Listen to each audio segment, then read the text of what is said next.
Hello friends, good morning. आप सभी को मैं इस यूट्यूब चैनल स्टडी हब पर मैं सुजीत वर्मा स्वागत करता हूं। और आज हम इस वीडियो में पढ़ेंगे CDP सीटेट पेपर 1 के लिए इंग्लिश पेडागोजी, जिसमें 15 प्रश्न होंगे। तो आप मुझे कमेंट करके बताइएगा। वीडियो को शुरू से लेकर अंत तक देखिए और 15 क्वेश्चन मेरे साथ प्रैक्टिस कीजिए और बताइए 15 में से आपके कितने नंबर आए हैं। ठीक है, तो चलिए वीडियो के साथ बने रहिए। शुरू से लेकर अंत तक स्टार्ट करते हैं। 128 Stephen Krassen's theory of second language acquisition does not consist of the natural order hypothesis, the input hypothesis, the acquisition learning hypothesis, the learnability hypothesis। तो इसका 128 का आपको आंसर करना है। बताइए 128 का राइट आंसर क्या होगा। 128 का राइट आंसर होगा 4, द लर्नेबिलिटी हाइपोथेसिस। स्टेफन क्रैसन की सेकेंड लैंग्वेज एक्विजिशन की थ्योरी में मुख्य 5 हाइपोथेसिस निम्न है। कौन कौन है, तो आइए उसे जान लेते हैं। फर्स्ट है द एक्विजिशन लर्निंग हाइपोथेसिस। ठीक है, ये वाला फर्स्ट में है। ठीक है, सेकेंड में है the monitor hypothesis. The monitor hypothesis जो इसमें नहीं है। ठीक, थर्ड है द इनपुट हाइपोथेसिस। ये थर्ड नंबर पे आता है, इनपुट हाइपोथेसिस।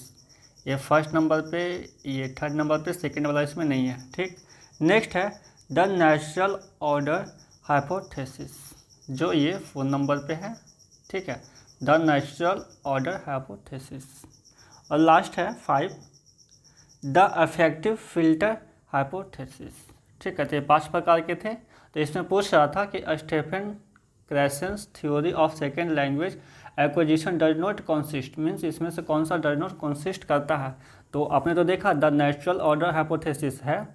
ठीक, द इनपुट हाइपोथेसिस है ये भी, द एक्विजिशन लर्निंग हाइपोथेसिस है ये भी, लेकिन द लर्नेबिलिटी हाइपोथेसिस ये नहीं। मैंने बताया 5 होते हैं ना, जिसमें से ये नहीं था। तो इसका डज नॉट पूछ रहा, तो इसका राइट आंसर हो जाएगा 4।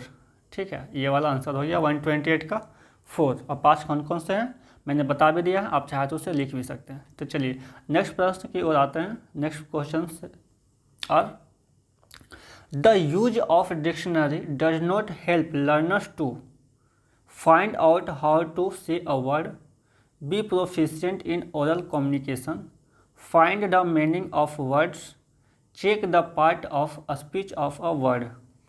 तो 129 का आंसर करें, जिसका राइट आंसर होगा आपका second, be proficient in oral communication. Means dictionary की मदद से हम वर्ड्स का अर्थ जान सकते हैं, उनका फोनेटिक प्रोनाउंसिएशन जान सकते हैं और पार्ट ऑफ स्पीच जैसे नाउन, वर्ब, एडजेक्टिव जान सकते हैं। डिक्शनरी हमें ओरल कम्युनिकेशन मीन्स मौखिक संचार में कुशलता नहीं दिला सकती। Find out how to say a word, ये हम डिक्शनरी से जान सकते हैं, समझ सकते हैं। Find the meaning of words, ये निकाल सकते हैं। Check the part of speech of a word, ये डिक्शनरी से हम कर सकते हैं। ठीक है, बट ये नहीं हो सकता be proficient in oral communication, ये नहीं होगा। तो डज नॉट यहाँ पे पूछा ना, तो इसका राइट आंसर हो जाएगा सेकेंड। चलिए नेक्स्ट प्रश्न के चलते हैं। नेक्स्ट क्वेश्चन, और तो नेक्स्ट क्वेश्चन आपका 130 और 130 नंबर क्वेश्चन यहाँ पर कहता है constructivism in language learning focuses on the dominant role of the teacher in the classroom, engaging learners in exploring new knowledge, the role of imitation, memorising grammar rules. बताइए 130 का answer करें, है ना। 130 question क्या कह रहा है, constructivism in language learning focuses on. 4 option दिया हुआ है, चारों में से कौन सा होगा उसका आप आंसर करें। तो 132 का राइट आंसर होगा आपका second, engaging learners in exploring new knowledge। Means constructivism छात्रों को नए ज्ञान मीन्स नॉलेज का पता लगाने में प्रोत्साहित करता है। तो इंगेज है ना, तो कौन सा होगा? Engaging learners in exploring new knowledge, ये कंस्ट्रक्टिविज्म का मेन फोकस होता है। चलिए next question 131, the major objective of teaching English at primary level is using English in different situations of life, speaking English in British accent, scoring good marks in the exams, knowing the grammar of English. 131 का right answer करें तो 131 का right answer होगा आपका first, using English in different situations of life. Questions को समझ लीजिए। The major objective of teaching English at primary level is using English in different situations of life. प्राथमिक स्तर पर इंग्लिश पढ़ाने की अलग अलग परिस्थितियाँ में यूज करना है। ठीक, next question 132, in learning a language students talking time should B increased because they use the target language for various purposes. Teachers feel relaxed while students are talking. They enjoy spending time talking with their friends. They can learn the correct pronunciation from each other. 132 का आपको answer करना, बताइए कौन सा होगा। Questions कहता है in learning are language students talking time should be increased because. तो 132 का राइट आंसर है आपका फर्स्ट। क्वेश्चंस को नीचे कर दो। चलिए अब दिख रहा, इसका राइट आंसर फर्स्ट है, they use the target language of various purpose.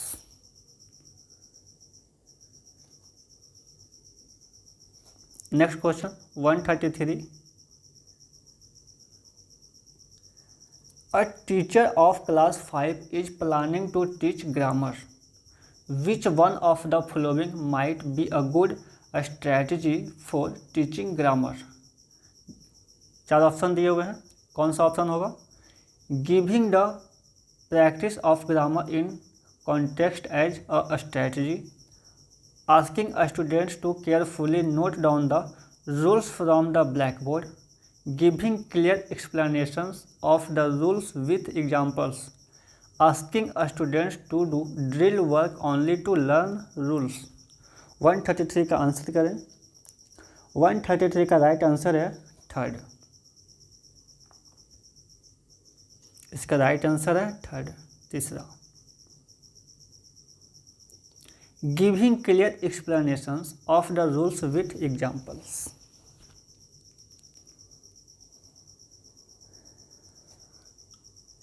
Next question 134, which one of the following is not true in relation to the use of children's literature? It makes them understand and respect diverse cultures. Their reading proficiency deteriorates and gets worse। Third option है, it helps in developing learners imagination. First option है, it broadens their mental horizon. 134 का answer करें तो इसका right answer होगा आपका second, their reading proficiency deteriorates and gets worse। Next question की तरफ चलते हैं। मीन्स क्या कहता है, चिल्ड्रंस लिटरेचर छात्रों की रीडिंग प्रोफिशिएंसी मीन्स पढ़ने की कुशलता को नहीं बिगाड़ता है। चलिए नेक्स्ट प्रश्न की तरफ आते हैं 135, और 135 नंबर क्वेश्चन यहाँ पे कहता है, while assessing a group work a teacher should not focus on showing concern for others, cooperative learning process, assessing each child's work, taking initiatives in work। 4 option है, taking initiatives in work। तो 135 का answer करें। 135 का right answer होगा आपका, बताइए कौन सा होगा 135 का right answer. Third, assessing each child's work. Groups work का असेसमेंट आकलन करते समय टीचर को प्रत्येक छात्र का अलग अलग आकलन नहीं करना चाहिए। टीचर को एक साथ पूरे ग्रुप की असेसमेंट करनी चाहिए जिसमें हर बच्चे का योगदान शामिल है। ठीक है, नेक्स्ट प्रश्न की ओर चलते हैं। 136 नंबर प्रश्न क्वेश्चन यहाँ पे कहता है a diagnostic test in English will help the language teacher to identify intelligent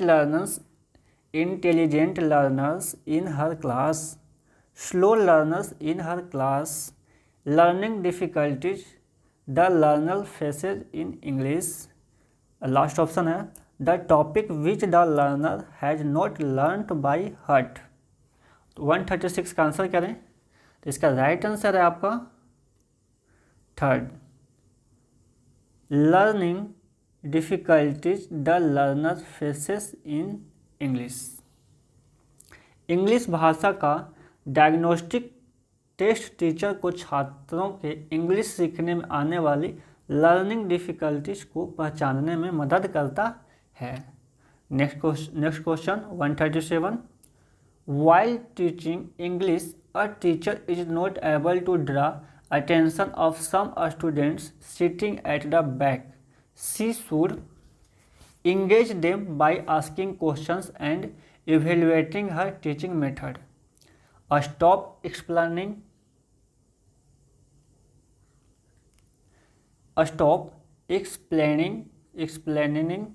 the concept and start dictating the notes to students।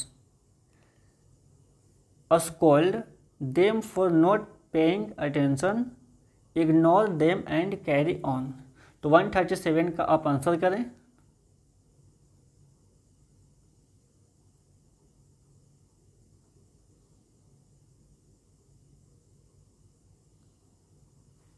तो 137 का राइट आंसर होगा आपका first, engage them by asking questions and evaluating her teaching method. जो विकल्प दिया गया है तो engage them by asking questions and evaluating her teaching method सही विकल्प है। इससे पीछे वाले छात्र बैक बेंचर्स कक्षा में अधिक ध्यान देने लगेंगे।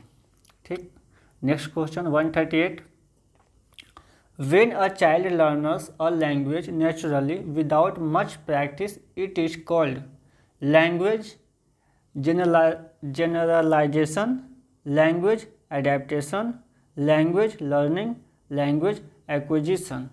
तो 138 का आप आंसर करें तो 138 का आपका राइट आंसर है 4, लैंग्वेज एक्विजिशन। लैंग्वेज एक्विजिशन सही विकल्प है जिसका अर्थ है बच्चों का नेचुरल इन्वायरमेंट और मातृभाषा सीखने के तरीके से दूसरी भाषा में इंग्लिश या भी जो भी और भी लैंग्वेज हो तो उसे सिखाना। Next question sir 139, the communicative approach to teach English focuses on the structural accuracy of the sentences, correct pronunciation of words, linguistic competence plus on an ability to use the language appropriately, the practice of selected and graded structure patterns। 139 का right answer होगा आपका, बताइए कौन सा होगा। Third, linguistic competence plus and ability to use the language appropriately. दिए गए विकल्पों में से लिंग्विस्टिक लैंग्वेज एप्रोप्रिएटली सही विकल्प है। ठीक, next question sir 140, Which one of the following is most important in developing reading a skill at primary level? Ability to read phrase correctly, ability to comprehend the text already read, only knowing the correct order of alphabet, ability to read words correctly। तो 140 का answer करें। 140 का right answer होगा आपका second, ability to comprehend the text already read. Ability to comprehend text already read सही विकल्प है। Reading का मोस्ट इम्पॉर्टेंट ऑब्जेक्टिव है इसमें दिए गए टेक्स्ट को समझना, यानी रीडिंग जो है उसका मोस्ट इम्पॉर्टेंट क्या होता है, उसे समझना, अंडरस्टैंडिंग।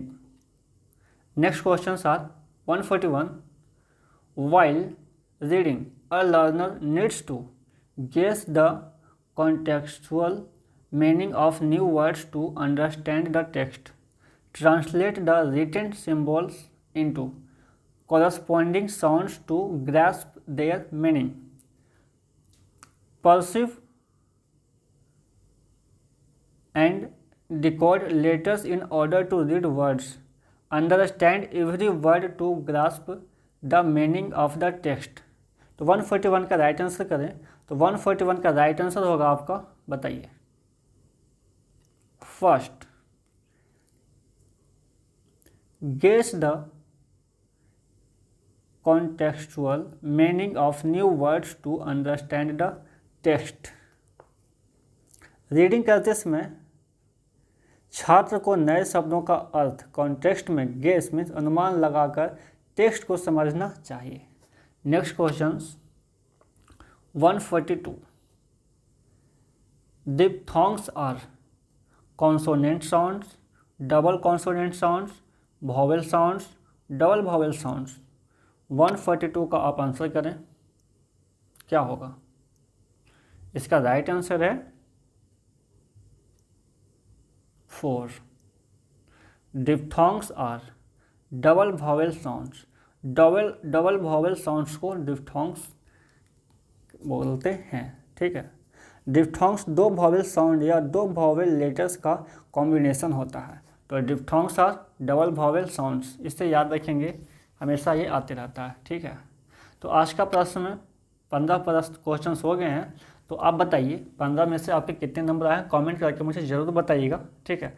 तो यदि आप मेरे चैनल पर नए हैं, सब्सक्राइब नहीं किया है तो चैनल को सब्सक्राइब कर दें और बेल आइकन को प्रेस कर दें। इससे क्या होगा, वीडियो का नोटिफिकेशन आप तक सबसे पहले पहुंचेगा और आप देख सकते हैं और प्रैक्टिस करेंगे, जिससे आप सीटेट में अच्छे नंबर से आप पास कर सकते हैं।